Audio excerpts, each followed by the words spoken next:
You're this perp back with another video, and I just got done watching episode 7 of Raising Kanan, season 1. Man, this was a really dark and sad episode. We're gonna get into all of it. Let me know your thoughts and how you feel about this episode in the comments below. Also, check out in the description for all my other power related content. With all that being said, let's get right into it. Man, so in the beginning of this episode, it really starts off really nice. You got Marvin kind of doing his thing, listening to what Kanan was talking about, like using the highway and using this gas station, getting this money. You know what I'm saying? But on the other side, you got Lulu, which really shows in this episode that he can't shoot worth a shit he has an automatic weapon. He goes into to follow that one of Unique's dudes, and I don't know how you miss that close.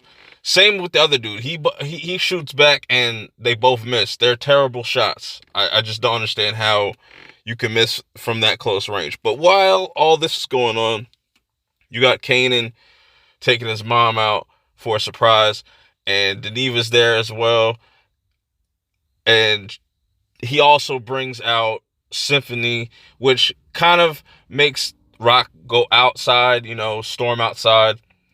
They kind of talk things out, and Symphony, just pretty much starts to sing to her, which was really funny when I saw it, but it ended up working. And I'm like, damn, Rock is really falling for this dude, and I feel like that's going to be her downfall because she's going to be distracted. Everybody kind of has a distraction in this show as far as, trying to get goals done, and while you're trying to live two different lives, you got Rock that's just wants to be with Symphony, and you got Lulu that is with Jess, or Famous's sister, and wants to pursue a music career or just at least be around music more often. And then you got, Marvin really independent to himself, and just he's trying to get his own thing going. So, but his weakness, I feel like, is, he just makes bad decisions,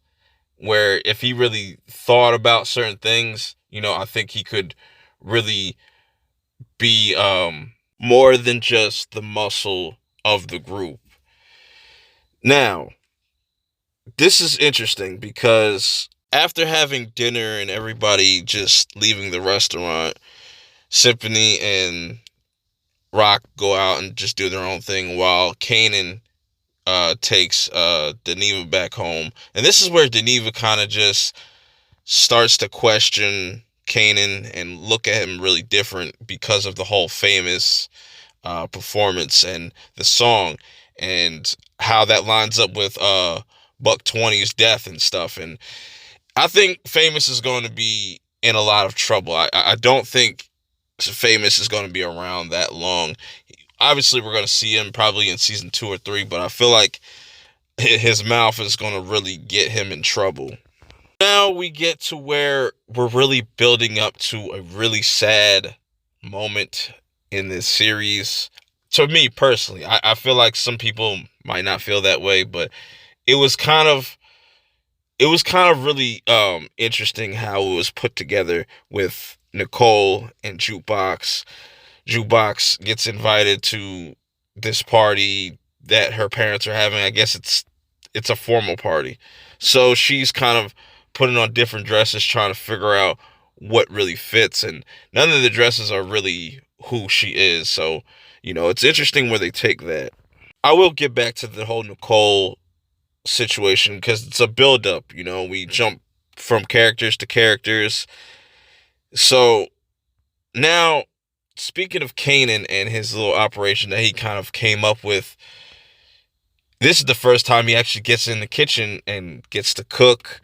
He kind of just kind of bullies his way in here, which I don't know how you guys let a 15-year-old tell y'all what to do. Y'all should have just never let him cook that shit at all, because this is where all the problems, and I think a lot of things, are going to go really bad towards the end of this season, going into like season 2 and future seasons, is letting Kanan cook this product and, cut this shit that hasn't been tested. But they do get this idea of, having these testers. I'll get into that very shortly. But as Kanan's walking home, you know what I'm saying, he's got the shit on him. He thinks he's, got the grand master plan. Like he's gonna start really making a name for himself. Gets pulled up by Howard, and Howard, man, he is really asking to just get killed at this point. I don't even think I don't know how he should have at this moment dropped the whole "I am your father," the whole Luke Skywalker Vader type of thing right on him right there and then and there, because you're just pulling up on him. It's kind of awkward, and that's just weird. That's just weird, and Kanan kind of just walks off.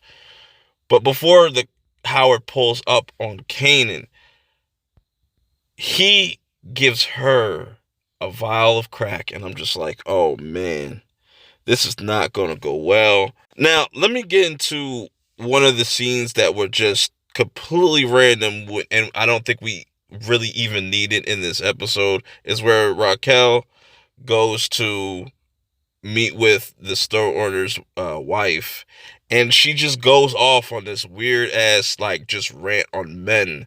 I was just like, why was this in here? And even Rock was looking at her kind of crazy. I was like, okay, but we do get introduced to the potential new plug.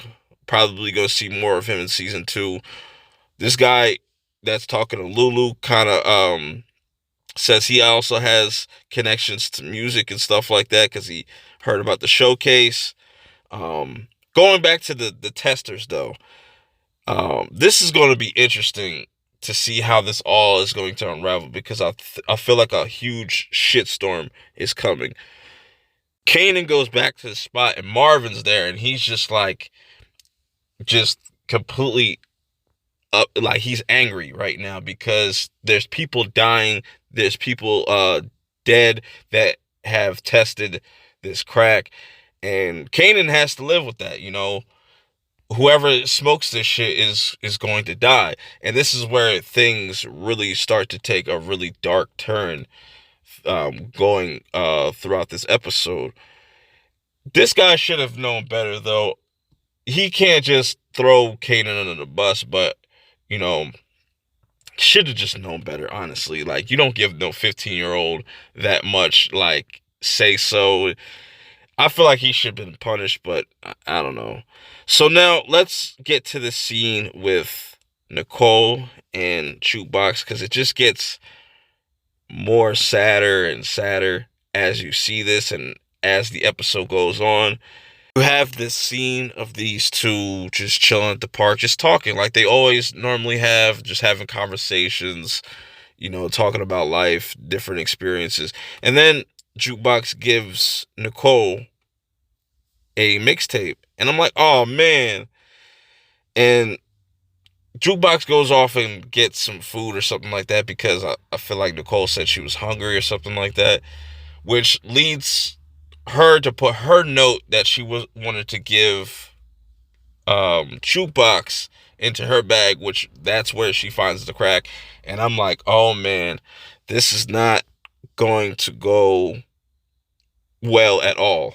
So before shit goes left, we get this kind of weird scene. I just don't like this whole love interest thing, like this whole rock and symphony thing. I understand she needs a love interest. Honestly, she doesn't need a love interest, but it kind of gets corny and played out. But she does ask, do you want to have kids one day? This is after they've got done fucking 3 times in this whole entire episode. I feel like it was more than 3, but they had a lot of sex, which makes me think, is she really going to want to have a baby? And her focus is just completely off, and I feel like she's going to have to pay for that. And who's to say Symphony will not die at the season finale? I'm predicting that he's probably going to have to catch a bullet to save Rock at a moment where, she might find herself in a predicament. all right, so going back to the whole Nicole situation, you know what I'm saying? She's sitting there getting ready. She looks nice, you know, all dressed up. Mom comes in there just completely bugging and just, you know, they just have a huge argument, just makes things worse. The dad comes in and is completely oblivious again, and it's hilarious. I'm sorry, but it's fucking hilarious because he just has no control over the situation. So the mom just makes the situation worse and makes Nicole feel worse about herself. Then we cut to a scene where this is where things are gonna get really interesting for next episode. Unique pops up on Lulu at the whole diner, and that's a neutral spot, so they can't pop off or nothing. They have this little conversation. Unique tries to make a deal, tries to bargain with Lulu, says, you know, come work for me, man. Like, you know, Rock doesn't appreciate your worth and stuff like that. And I really like Joey Badass in this character, as this character Unique. Definitely my favorite character. But what shuts this whole conversation down, and I feel like it's just going to escalate from here on, and it's just all out war. Lulu responds to his deal and his bargain saying, no, it sounds all nice, but I don't deal with bitch ass niggas. And I was like, yes, Lulu, man, next time you get in a shootout with these dudes, you gotta hit old boy in the head, because he pulled up too, because once he found out Lulu was the one that shot at him when he was like, the other night, he was about to shoot Lulu right there, but you know, Unique stopped him. So let's get to the end of this episode, because this was really sad, in my opinion. You know, you have Nicole sitting there finally listening to the mixtape Jukebox gave her, while she's just hearing her like her mom in the background. It's just her mom's just not making things any better. She locks herself in the room and she runs out of weed, because she goes to the weed first, because I thought she was going to go to the crack, but she ends up going to the weed stash first. And lo and behold, she runs out and she goes to the next, I'm not going to say the next best thing, but the next option that she has is the crack, puts in her little pipe, is just zoning out to music, hits it, and just, man, the way that they shot that was just, there's something about that was really crazy to me. I don't know how people felt about that. You see Nicole just drop, her body just thump. And I'm wondering if the actress actually just fell down, but as they pan out, it's just, I got chills a little bit, but I was just like, man, that's going to just set things off in the wrong direction. Jukebox is definitely going to go down a darker path. We also get a scene of Kanan talking to Rock about Howard pulling up on him, and I'm wondering how that's going to play out. Is Rock going to want to confront Howard about this? Is it going to... It's really interesting, and I'm wondering how this all going to play out, because this is all going to fall back on Jukebox. It seems like she's going to be in a real low point. I feel like she's going to be really sad, and I think this is going to kind of kill her, like, her passion for singing, and maybe want to get into more of the family business, so to speak.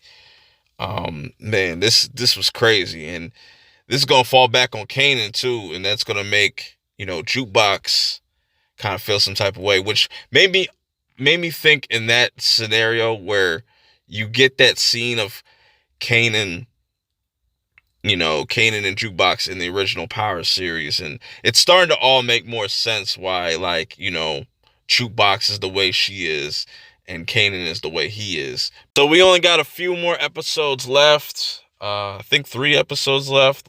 Let me know how you guys feel about this 7th episode. Where do you think it's going to go from here? Is it going to get worse for people? Who do you see dying in the next few episodes? What are some of your dislikes? Did you not like this episode at all?